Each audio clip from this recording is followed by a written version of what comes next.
रमे रामे मनोरमे सहस्रनाम तत्तुल्यम राम नाम वरानने। हेलो दोस्तों, नमस्कार। मैं शुभी सिंह और मैं तपेन सिंह आप लोगों का किड्स विनर यूट्यूब चैनल पर हार्दिक स्वागत करते हैं। दोस्तों, प्रभु श्री राम का जन्म भारतवर्ष के उत्तर प्रदेश राज्य में स्थित अयोध्या नगरी में वाल्मीकि रामायण और हमारे सुविख्यात वात्सव रामायण के अनुसार डॉक्टर वर्तक ने 4 दिसंबर 7323 ईसा पूर्व में सुनिश्चित किया है। दोस्तों, अयोध्या के राजा दशरथ वो बहुत बड़े प्रतापी राजा थे, लेकिन उनकी कोई संतान नहीं थी। इसलिए उन्होंने अयोध्या में एक बहुत बड़ा यज्ञ करवाया। यज्ञ के प्रभाव से उनको 4 पुत्र रत्नों की प्राप्ति हुई। उनके नाम राम, लक्ष्मण, भरत और शत्रुघ्न थे। वो अपनी छोटी सी उम्र में ही अपनी एजुकेशन के लिए गुरुकुल चले गए। वहाँ उन्हें गुरु वशिष्ठ जी ने वेद, वेदांत, पुराण ग्रंथों आदि की एजुकेशन दी। दोस्तों, आफ्टर एजुकेशन वो अपने घर वापस आ गए और अपने पिताजी के कहने पर वो महामुनि विश्वामित्र जी की सेवा में चले गए और अपने छोटे भाई लक्ष्मण जी को भी अपने साथ ले गए। दोस्तों, बन जाते समय उन्होंने अहिल्या का उद्धार किया और ताड़का राक्षसी का वध किया। दोस्तों, एक दिन वो गुरु विश्वामित्र जी के साथ जनकपुरी देखने चले गए। वहाँ सीता जी का स्वयंवर हो रहा था। स्वयंवर की एक ही कंडीशन थी, जो शिव धनुष तोड़ेगा उसकी शादी सीता जी के साथ हो जाएगी। और राम जी ने शिव धनुष तोड़ दिया और सीता जी की शादी उनके साथ हो गई।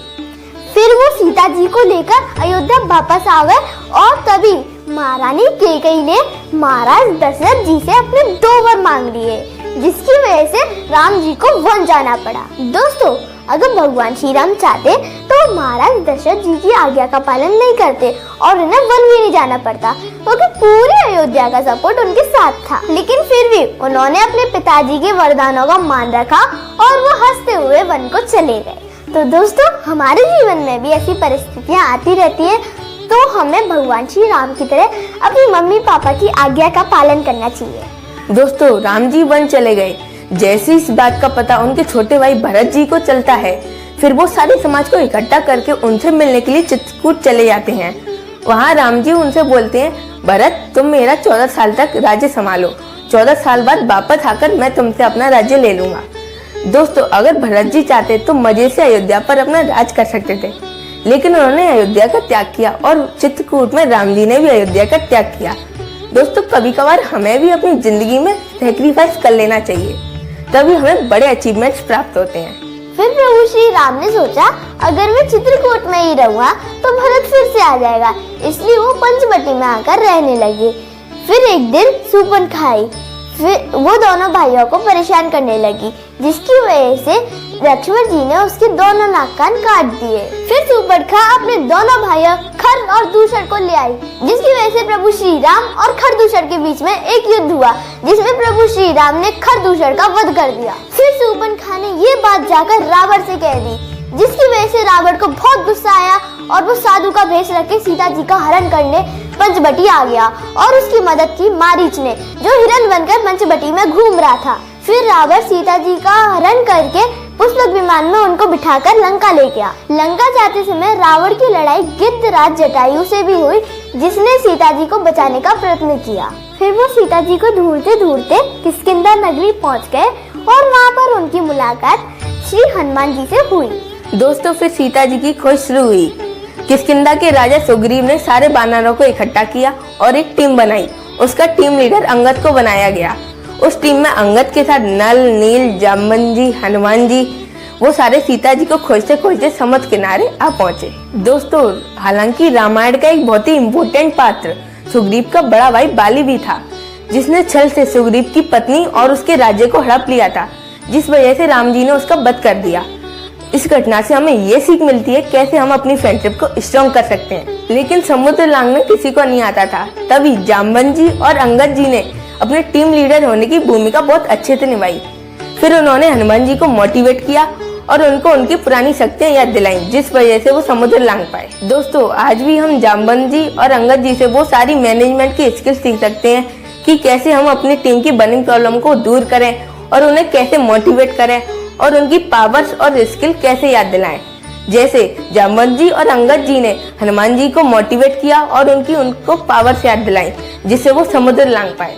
फिर हनुमान जी ने सुमेर पर्वत से भी बड़ा रूप धारण किया और समुद्र के ऊपर उड़ने लगे। समुद्र के ऊपर उड़ते उड़ते उनके पास दो बर्निंग प्रॉब्लम आई, पहली सुरसा और दूसरी सिंह का।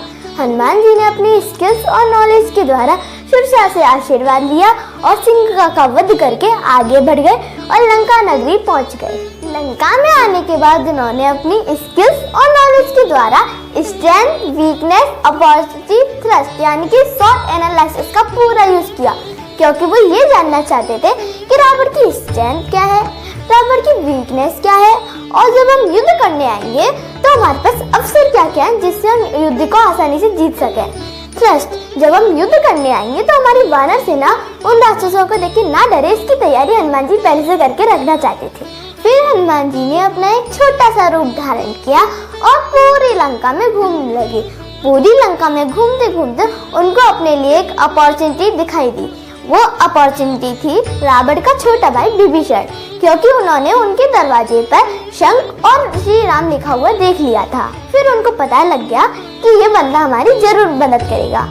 दोस्तों, हमें भी हनुमान जी की तरह प्रोफेशनल लाइफ में, बिजनेस लाइफ में, चाहे आप स्कूल लाइफ में हो, आपको सर्वे जरूर करना चाहिए, क्योंकि आपको ये पता लग सके कि आपके प्लस पॉइंट क्या है और आपके माइनस पॉइंट क्या है। दोस्तों, फिर हनुमान जी सीता जी को ढूंढते ढूंढते अशोक वाटिका आ पहुंचे। वहाँ वो सीता जी से मिले और उनसे आशीर्वाद लिया। दोस्तों, फिर हनुमान जी सोचते हैं मैं रावण से कैसे मिलूं। फिर उन्होंने अशोक वाटिका के सुंदर सुंदर फलों के पेड़ों को देखा और पूरे फल खा गए। फिर उन्होंने सारी अशोक वाटिका को उजाड़ डाला। फिर रावण के सैनिक आए और उन्हें रावण के दरबार में बंदी बनाकर ले गए। दोस्तों, दरबार में आने के बाद हनुमान जी ने रावण की दरबार को देखा और उन्होंने उनके माथे पर तेज भी देखा और वो रावण से बहुत इम्प्रेस हुए और उन्होंने रावण को समझाने की कोशिश की, रावण तुम सीता जी को आदर के साथ छोड़ दो, प्रभु राम तुम्हें माफ कर देंगे। लेकिन रावण ने उनकी एक ना सुनी और उनकी पूंछ में आग लगवाने का आदेश दे दिया। दोस्तों, फिर रावण के सैनिकों ने हनुमान जी की पूंछ में आग लगा दी और हनुमान जी ने पूंछ की आग को एक अपॉर्चुनिटी की तरह लिया और वो उड़ गए। फिर उन्होंने राक्षसों के घरों में आग लगा दी, हथियार घर में आग लगा दी और उन्होंने दीवारों में भी आग लगा दी, जिससे उनकी सेना आसानी से लंका में आ सके। दोस्तों, फिर हनुमान जी लंका से श्री राम के पास वापस आ गए और उन्होंने श्री राम को लंका कांड की पूरी कहानी सुनाई। कहानी सुनाने के बाद श्री राम ने शिव पूजा की और नल नील की सहायता से समुद्र पर सेतु बनवाया, जिस पर उनकी सारी सेना चलकर लंका पहुंच गई। लंका पहुंचने के बाद प्रभु श्री राम और रावण के बीच में भयंकर युद्ध शुरू हो गया, जिसमें प्रभु श्री राम और लक्ष्मण जी ने रावण के सभी योद्धाओं का वध कर दिया, जिसमें से केवल एक ही योद्धा बचा था, रावण का पुत्र मेघनाद। केवल उसी ने प्रभु श्री राम और लक्ष्मण जी की शक्तियों से लोहा लिया।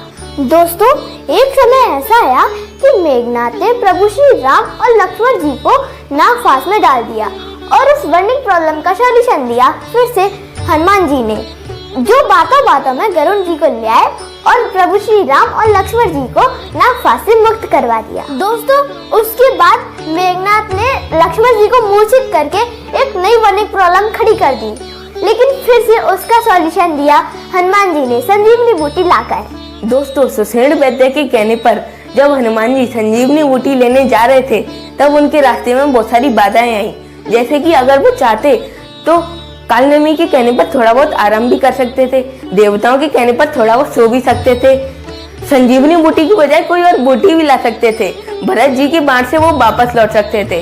दोस्तों, हमारे को यहाँ हनुमान जी के द्वारा बहुत सारी लीडरशिप की स्किल सीखने को मिलती हैं और कहा भी जाता है जिम्मेदारी दी नहीं जाती ली जाती है।